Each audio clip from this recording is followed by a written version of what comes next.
खून से सना फुटपाथ।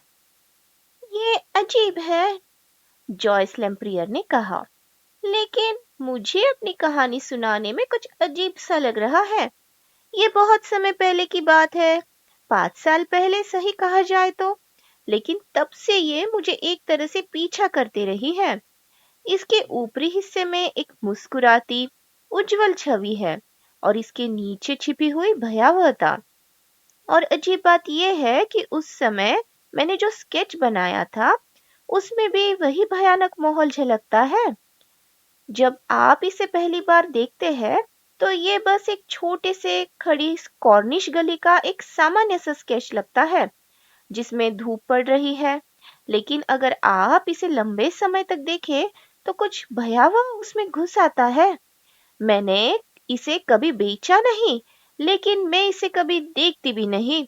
ये स्टूडियो के कोने में दीवार की ओर मुंह करके रखा हुआ है। उस जगह का नाम रेथोल है। ये एक अजीब सा छोटा कॉर्निश मछली पकड़ने वाला गांव है। बहुत ही आकर्षक, शायद जरूरत से ज्यादा आकर्षक। उसमें ये ओल्ड कॉर्निश टी हाउस जैसा माहौल कुछ ज्यादा ही है। वहां दुकानों में छोटो बालों वाली लड़कियां हैं, पर्चमेंट पर हाथ से लिखे आदर्श वाक्य बना रही होती है। ये सुंदर और विचित्र है, लेकिन ये बहुत ही आत्मसजग तरीके से ऐसा है। क्या मैं नहीं जानता, रेमंड वेस ने कराते हुए कहा। शायद यही चारा बैंक का अभिशाप है। चाहे उनके पास जाने वाले रास्ते कितने ही संकरे क्यों न हो, कोई भी सुंदर गांव सुरक्षित नहीं है। जॉयस ने सहमति से सिर हिलाया। रेथोल तक पहुंचने के रास्ते संकरे और बहुत ही खड़ी ढलान वाले हैं, जैसे किसी घर की दीवार। खैर, मेरी कहानी आगे बढ़ाते हैं। मैं कॉर्नवेल स्केच बनाने के लिए आई थी। रेथोल में एक पुराना छोटा सा होटल है, द फ्लोर विथ आर्म्स। कहा जाता है कि जब 1500 कुछ में स्पेनियों ने इस जगह पर गोले बरसाए थे, तो ये घर खड़ा ही रहा था। गोले नहीं बरसाए थे, रेमंड वेस ने बोहे चढ़ाते हुए कहा। जॉयस, इतिहास को सही सही बताने की कोशिश करो। खैर, किसी न किसी रूप में उन्होंने कई तट के पास तोपे उतारी और गोलियां चलाई और घर ढह गया। वैसे ये बात यहाँ महत्वपूर्ण नहीं है। वो छोटा होटल एक बहुत ही अद्भुत पुरानी जगह थी, जिसके सामने 4 खंभों पर बना एक पोर्च था। मैंने एक अच्छी जगह पाई और काम करना शुरू किया। तभी एक कार धीरे धीरे पहाड़ी से उतरती हुई आई। बेशक वह होटल के सामने रुकेगी। मेरे लिए ये सबसे असुविधाजनक था। लोग उतरे, एक आदमी और एक औरत। मैंने उन पर खास ध्यान नहीं दिया। उसने एक प्रकार की हल्की बैंगनी लिनन की पोशाक पहनी थी और एक बैंगनी टोपी भी। थोड़ी देर बाद वह आदमी बाहर आया और मेरे बड़े आभार के लिए कार को नीचे घाट तक ले गया और वहां छोड़ दिया। वह मेरे पास के होटल की ओर वापस टहलता हुआ गया। उसी समय एक और गाड़ी घुमावदार ढंग से नीचे उतर आई और उसमें से एक महिला उतरी, जो मैंने देखी हुई सबसे चमकीली छींट्स की पोशाक पहनी थी। शायद लाल पॉइंसेटियास का डिजाइन था और उसने एक बड़ी स्थानीय पुआल की टोपी पहनी थी। क्यूबा में नहीं होती क्या, बहुत चमकीले लाल रंग की। ये महिला होटल के सामने नहीं रुकी, बल्कि गाड़ी को आगे उस गली में ले गई जहां दूसरी गाड़ी थी।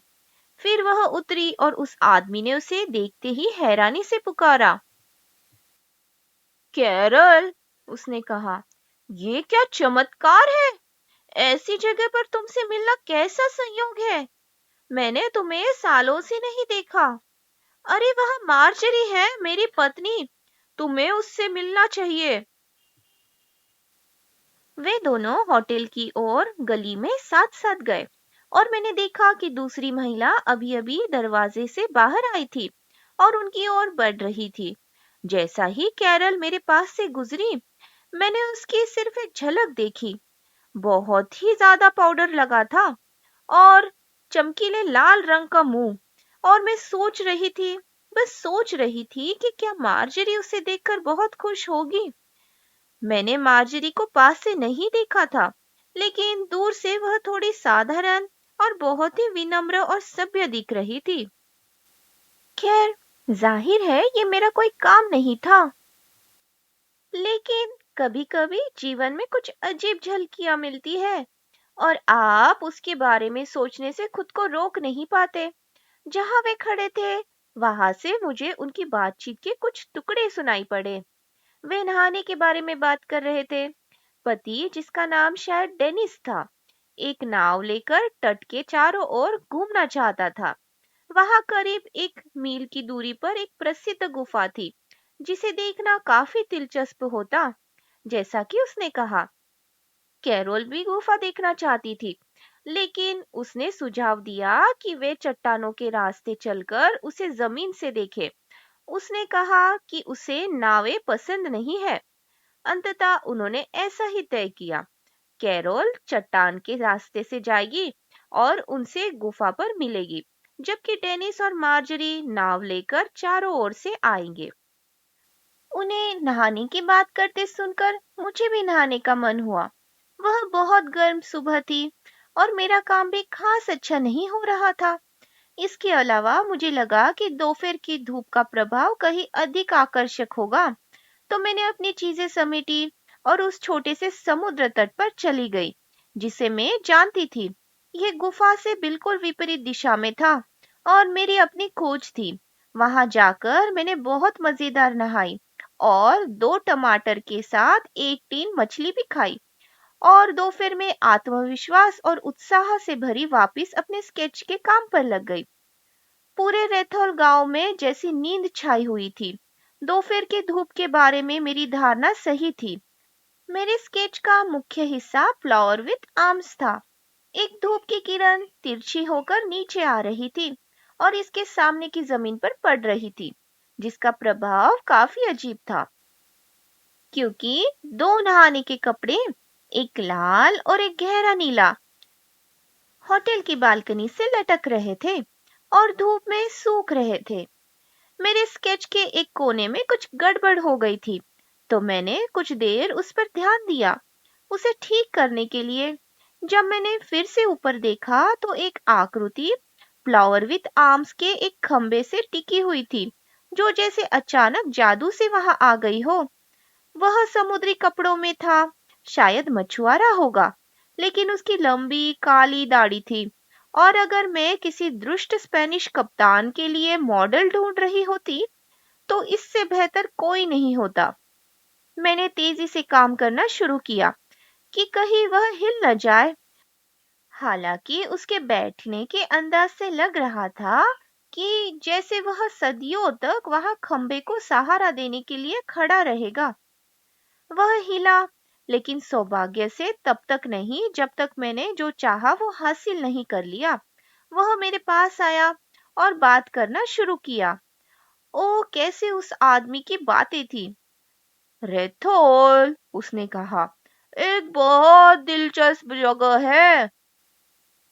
मुझे ये पहले से पता था, लेकिन जब मैंने ऐसे कहा तो उसने अपनी कहानी सुनाना बंद नहीं किया। मुझे पूरे गांव पर हुए हमले, मेरा मतलब है उसके विध्वंस का पूरा इतिहास सुनाया, और कैसे फ्लावर विथ आर्म्स के मालिक को अंतिम व्यक्ति के रूप में मारा गया था। उसकी अपनी चौखट पर स्पेनिश कप्तान की तलवार से मार दिया गया था, और कैसे उसका खून फर्श पर बह गया और 100 साल तक उसे साफ नहीं किया जा सका। ये सब उस सूरत दोपहर की आलसी अनुभूति में बहुत अच्छी तरह से फिट बैठता था। उसकी आवाज बहुत मीठी थी, लेकिन उसके भीतर कुछ डरावना भी था। वह अपने व्यवहार में बहुत विनम्र था, लेकिन मुझे महसूस हुआ कि अंदर से वह क्रूर था। उसने मुझे स्पेनिश अत्याचारों और उनकी भयानक यातनाओं का एहसास दिलाया, जो शायद मुझे कभी नहीं समझा था। वह मुझसे बातें करते समय मैं अपने स्केच पर काम करती रही। अचानक मुझे एहसास हुआ कि उसकी कहानी को सुनने की उत्तेजना में मैंने स्केच में कुछ ऐसा बना दिया जो वहां होना नहीं चाहिए था। फ्लावर विथ आर्म्स के दरवाजे के सामने जहां धूप पड़ रही थी, उसे सफेद फर्श पर मैंने खून के धब्बे बना दिए थे। ये अद्भुत था कि दिमाग हाथ से ऐसे खेल कर सकता है। लेकिन जब मैंने फिर से होटल की ओर देखा तो मुझे दूसरा झटका लगा। मेरे हाथ ने केवल वही चित्रित किया जो मेरी आंखों ने देखा था, सफेद फर्श पर खून के धब्बे। मैं कुछ पलों के लिए उसे घूरती रही। फिर मैंने अपनी आंखें बंद की, खुद से कहा, इतना मूर्ख मत बनो, वहां वास्तव में कुछ नहीं है। मैंने फिर आंखें खोली, लेकिन खून के धब्बे वही थे। अचानक मुझे लगा कि मैं इसे बर्दाश्त नहीं कर सकती। मैंने उस मछुआरे की बातों की बाढ़ को बीच में ही रोक दिया। बताओ, मैंने कहा, मेरी नजरें बहुत अच्छी नहीं है, क्या वहां उस फर्श पर खून के धब्बे हैं? वह मुझे स्नेहपूर्वक और दयालुता से देख रहा था। इन दिनों खून के धब्बे नहीं मैडम, जिसके बारे में मैं आपको बता रहा हूँ वह लगभग 500 साल पहले की बात है। हाँ, मैंने कहा, लेकिन अब, अभी, उस फर्श पर। मेरे शब्द मेरे गले में ही रुक गए। मुझे पता था, मुझे पता था कि वह नहीं देख पाएगा जो मैं देख रही हूँ। मैंने उठकर अपने हाथों को कांपते हुए अपने सामान को समेटना शुरू किया। जैसा ही मैंने ये किया, वह जवान आदमी जो उस सुबह कार में आया था, होटल के दरवाजे से बाहर निकला। उसने उलझन भरी नजरों से सड़क को ऊपर नीचे देखा। उसके ऊपर बालकनी पर उसकी पत्नी बाहर आई और नहाने का सामान समेटने लगी। वह आदमी कार की ओर जाने लगा, लेकिन अचानक मुड़कर मछुआरे की ओर आया। ये बताओ तो, उसने कहा, तुम्हें पता है कि वह दूसरी कार में आई महिला वापस आई या नहीं? फूलों की पोशाक में महिला? नहीं साहब, मैंने उसे नहीं देखा। वह इस सुबह चट्टान की ओर गुफा की तरफ चली गई थी। मुझे पता है, मुझे पता है। हम सब साथ ही थे। और फिर वह हमसे चलकर घर जाने के लिए अलग हो गई। और तब से मैंने उसे नहीं देखा। इतने समय में तो उसे वापस आ जाना चाहिए था। यहाँ की चट्टानें खतरनाक तो नहीं है ना? ये इस पर निर्भर करता है साहब, आप किस रास्ते पर जाते हैं। सबसे अच्छा तरीका यह है कि आप अपने साथ उस जगह को जानने वाला कोई आदमी ले। वह स्पष्ट रूप से अपने बारे में कह रहा था और इस विषय पर और बात करने वाला था, लेकिन वह आदमी ने उसे बेरहमी से बीच में ही रोक दिया और होटल की ओर भागा, अपनी पत्नी को बालकनी पर पुकारते हुए। सुनो मार्जरी, कैरोल अभी तक नहीं आई है। अजीब है ना? मैंने मार्जरी का जवाब नहीं सुना, लेकिन उसका पति कहता रहा, ठीक है, हम अब और इंतजार नहीं कर सकते। हमें पॉइंथार जाना है। क्या तुम तैयार हो? मैं कार घुमा दूंगा। उसने वैसा ही किया जैसा उसने कहा था और कुछ ही देर में वे दोनों साथ में चले गए। इस बीच में मैंने जानबूझकर खुद को ये साबित करने के लिए तैयार किया कि मेरी कल्पनाएं कितनी निरर्थक थी। जब कार चली गई तो मैं होटल की ओर गई और फर्श को ध्यान से देखा। बेशक वहां खून के कोई धब्बे नहीं थे। नहीं, ये सब मेरी विकृत कल्पना का नतीजा था। फिर भी इससे किसी तरह से ये चीज और डरावनी लग रही थी। जब मैं वहां खड़ी थी, तभी मैंने मछुआरे की आवाज सुनी। वह मुझे अजीब नजरों से देख रहा था। तुमने सोचा कि तुमने यहाँ खून के धब्बे देखे है ना मैडम? मैंने सिर हिलाया। ये बहुत अजीब है, ये बहुत अजीब है। हमारे यहाँ एक अंधविश्वास है मैडम। अगर कोई इन खून के धब्बों को देखता है। वह रुक गया। हाँ, मैंने कहा। वह अपनी मुलायम आवाज में, जो कॉर्नवेल के लहजे में थी, लेकिन अनजाने में ही सुंदर और अच्छी तरह से उच्चारित थी और कॉर्नवेल के बोलचाल से पूरी तरह मुक्त थी, आगे बोला। लोग कहते हैं मैडम कि अगर कोई इन खून के धब्बों को देखता है तो 24 घंटों के अंदर एक मौत होगी। ये सुनकर मेरी रीढ़ में एक ठंडी सी दौड़ पड़ी। वह मनाने के लहजे में बोला, चर्च में एक बहुत दिलचस्प शिलालेख है मैडम, एक मौत के बारे में। नहीं धन्यवाद, मैंने दृढ़ता से कहा और तेजी से मुड़कर उस गली में चली गई जहां वह होटल था जहां मैं ठहरी थी। जैसे ही मैं वहां पहुंची, मैंने देखा कि दूर से कैरोल नाम की महिला चट्टान के रास्ते से आती हुई दिखाई दे रही थी। वह तेजी से चल रही थी। चट्टानों के ग्रे रंग के सामने वह किसी लाल जहरीले फूल की तरह लग रही थी। उसकी टोपी खून के रंग की थी। मैंने खुद को झटका दिया। सचमुच मेरे दिमाग में बस खून ही था। बाद में मैंने उसकी कार की आवाज सुनी। मुझे आश्चर्य हुआ कि क्या वह भी पेंथियार जा रही है, लेकिन उसने बाईं ओर का रास्ता लिया जो विपरीत दिशा में था। मैंने कार को पहाड़ी पर चढ़ते और गायब होते देखा और मैंने किसी तरह राहत की सांस ली। रैथोल फिर से अपनी शांत नींद वाले रूप में लौट आया।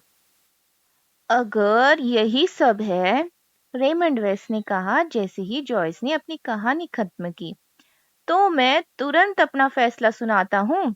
ये पाचन में गड़बड़ी है। भोजन के बाद आंखों के सामने धब्बे आना, ये सब नहीं है, जॉयस ने कहा। तुम्हें इसके अगले भाग को भी सुनना होगा। मैंने इसे 2 दिन बाद अखबार में पढ़ा। शीर्षक था समुद्री स्नान दुर्घटना। दुर्भाग्यवश लैंडियर कोव में डूब गई थी, जो तट के थोड़ी ही दूर पर था। वह और उनके पति उस समय वही के होटल में ठहरे हुए थे और समुद्र में स्नान करने का इरादा जताया था, लेकिन ठंडी हवा चलने लगी। कैप्टन डेकर ने कहा कि बहुत ठंड है, इसलिए वह और होटल के कुछ अन्य लोग पास में गोल्फ खेलने चले गए। लेकिन मिसेस डेकर ने कहा कि उनके लिए ठंड नहीं है और वह अकेली ही कोव की ओर चली गई। जब वह नहीं लौटी तो उनके पति चिंतित हो गए और अपने दोस्तों के साथ तट पर चले गए। वहां उन्होंने उसके कपड़े एक चट्टान के पास पड़े पाए, लेकिन दुर्भाग्यपूर्ण महिला का कोई अता पता नहीं था। लगभग 1 हफ्ते बाद उसका शरीर तट के कुछ दूर बहकर मिला। उसके सिर पर एक गहरी चोट थी जो मृत्यु से पहले लगी थी और ये अनुमान लगाया गया था कि उसने समुद्र में गोता लगाया और सिर चट्टान से टकराया। जितना मुझे समझ आता है, उसकी मृत्यु उस समय के ठीक 24 घंटे बाद हुई होगी जब मैंने खून के धब्बे देखे थे। सर हेनरी ने कहा, मैं इसका विरोध करता हूँ। ये कोई समस्या नहीं है, ये एक भूतिया कहानी है। मिस लेम्प्रियर निसंदेह एक माध्यम है। मिस्टर पेथेरिक ने अपनी सामान्य खांसी ली। मुझे लगता है सिर पर वह चोट, मुझे लगता है कि हमें किसी षड्यंत्र की संभावना को नजरअंदाज नहीं करना चाहिए, लेकिन मुझे नहीं लगता कि हमारे पास कोई ठोस आधार है। मिस लेम्प्रियर का भ्रम या दर्शन दिलचस्प है, लेकिन मुझे स्पष्ट नहीं दिखता कि वह हमें किस बिंदु पर निर्णय देने के लिए कह रही है। पाचन में गड़बड़ी और संयोग, रेमंड ने कहा, और वैसे भी आप ये नहीं मान सकते कि वे वही लोग थे। इसके अलावा शाप या जो भी था, ये केवल रेथोल के निवासियों पर ही लागू होगा। सर हेनरी ने कहा, मुझे लगता है कि वह भयावह समुद्र व्यक्ति इस कहानी से जुड़ा हुआ है, लेकिन मैं मिस्टर पेथेरिक से सहमत हूँ कि मिस लेम्प्रियर ने हमें बहुत कम जानकारी दी है। जॉयस ने डॉक्टर पेंडर की ओर देखा, जो मुस्कुराते हुए अपना सिर हिला रहे थे। ये एक बहुत ही दिलचस्प कहानी है, उन्होंने कहा, लेकिन मुझे डर है कि मैं सर हेनरी से और मिस्टर पेथेरिक से सहमत हूँ कि यहाँ बहुत कम जानकारी है। फिर जॉयस ने मिस मार्पल की ओर उत्सुकता से देखा, जिन्होंने उसे मुस्कुराकर देखा। मैं भी यही सोचती हूँ जॉयस डियर, उन्होंने कहा। बेशक मेरे लिए ये अलग है कि हम महिलाएं हैं, इसलिए कपड़ों की बात को समझते हैं। मुझे नहीं लगता कि ये एक पुरुष के लिए न्याय संगत समस्या है। इसमें बहुत जल्दी कपड़े बदलने पड़े होंगे। क्या ही दुष्ट महिला, और उससे भी ज्यादा वो दुष्ट पुरुष। जॉयस ने उन्हें देखा। आंटी जेन, उसने कहा, मुझे सच में लगता है कि तुम सच जानती हो। अरे डियर, मिस मार्पल ने कहा, ये मेरे लिए यहाँ शांति से बैठे रहना कहीं आसान है। और तुम कलाकार हो, इसलिए तुम्हारा माहौल पर ज्यादा ध्यान रहता है ना? यहाँ अपने बुनाई के साथ बैठकर तो केवल तथ्य ही दिखाई देते हैं। खून के धब्बे स्नान वस्त्र से गिरे थे जो ऊपर लटका था, और चूंकि वह लाल स्नान वस्त्र था, इसलिए अपराधियों ने खुद ये महसूस नहीं किया कि वह खून से सना हुआ था। बेचारी, बेचारी जवान लड़की। माफ करें मिस मार्पल, सर हेनरी ने कहा, लेकिन आप जानते हैं कि मैं अभी भी पूरी तरह से अंधेरे में हूँ। आप और मिस लेम्प्रियर को पता है कि आप किस बारे में बात कर रहे हैं, लेकिन हम पुरुष पूरी तरह से अंधेरे में हैं। अब मैं तुम्हें कहानी का अंत बताती हूँ, जॉयस ने कहा। ये 1 साल पहले की बात है। मैं पूर्वी तट के एक छोटे से समुद्र तटीय रिसोर्ट में थी, स्केचिंग कर रही थी, जब अचानक मुझे वह अजीब सा एहसास हुआ जैसे कुछ साल पहले हो चुका हो। मेरे सामने फुटपाथ पर 2 लोग थे, एक आदमी और एक औरत, और वे तीसरे व्यक्ति से मिल रहे थे, जो एक लाल पोइंसेटिया चीज की पोशाक पहने हुई थी। कैरोल, ये कितनी अद्भुत बात है! इतने सालों बाद तुम्हें देखा। तुम मेरी पत्नी को नहीं जानते? जॉन, ये मेरी पुरानी दोस्त मिस हार्डिंग है। मैंने तुरंत उस आदमी को पहचान लिया। ये वही डेनिस था जिसे मैंने रेथोल में देखा था। पत्नी अलग थी, यानी वह मार्जरी की जगह जॉन थी, लेकिन वह उसी तरह की थी, युवा, थोड़ी पुरानी फैशन की और बहुत ही अनजानी। एक पल के लिए मुझे लगा कि मैं पागल हो रही हूँ। उन्होंने स्नान करने जाने की बात कही। मैं तुम्हें बताऊं कि मैंने क्या किया? मैं तुरंत सीधे पुलिस स्टेशन चली गई। मुझे लगा कि वे शायद मुझे पागल समझेंगे, लेकिन मुझे कोई परवाह नहीं थी। और जैसा हुआ, सब कुछ ठीक रहा। वहां स्कॉटलैंड यार्ड से एक आदमी था और वह इस मामले को लेकर वहां आया था। ऐसा लगता है, ओ ये कहानी कितनी भयानक है, कि पुलिस को डेनिस डेकर पर शक हो गया था। वह उसका असली नाम नहीं था। वह अलग-अलग मौकों पर अलग-अलग नामों का उपयोग करता था। वह लड़कियों से मिलता, अक्सर ऐसी जो शांत और बिना किसी रिश्तेदार या दोस्तों वाली होती। उनसे शादी करता और उनके जीवन का बड़ा बीमा कराता।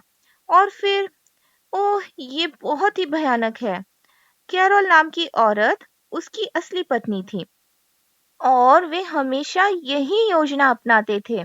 आखिरकार इसी तरह उन्हें पकड़ा गया। बीमा कंपनियों को शक होने लगा। वह किसी शांत समुद्र तटीय स्थान पर अपनी नई पत्नी के साथ जाता, फिर दूसरी औरत आ जाती और वे सब साथ में तैरने जाते। फिर पत्नी की हत्या हो जाती और कैरोल उसके कपड़े पहनकर नाव में उसके साथ लौट जाती। फिर वे उस जगह से चले जाते जहां भी होते, और जब वे गांव के बाहर निकलते, कैरोल जल्दी से अपने भड़कीले कपड़े और चटक मेकअप से वापस बदल जाती और अपनी कार से वहां से निकल जाती। वे पता लगाते कि पानी का बहाव किस ओर है और अगली तैरने की जगह उसी दिशा में होती। कैरोल पत्नी का किरदार निभाकर किसी सुनसान समुद्र तट पर जाती और पत्नी के कपड़े किसी चट्टान के पास छोड़ देती, और फिर फूलों वाली चिट्स की पोशाक पहनकर वही चुपचाप अपने पति का इंतजार करती। मुझे लगता है जब उन्होंने बेचारी मार्जरी की हत्या की होगी, कुछ खून कैरोल के स्नान सूट पर छिटक गया होगा, और चूंकि वह लाल रंग का था, इसलिए उन्हें पता नहीं था, जैसा कि मिस मार्पल ने कहा। लेकिन जब उन्होंने उसे बालकनी पर लटकाया, तो वह टपका। उफ! वह सिहर गई। मैं अब इससे अभी भी देख सकती हूँ।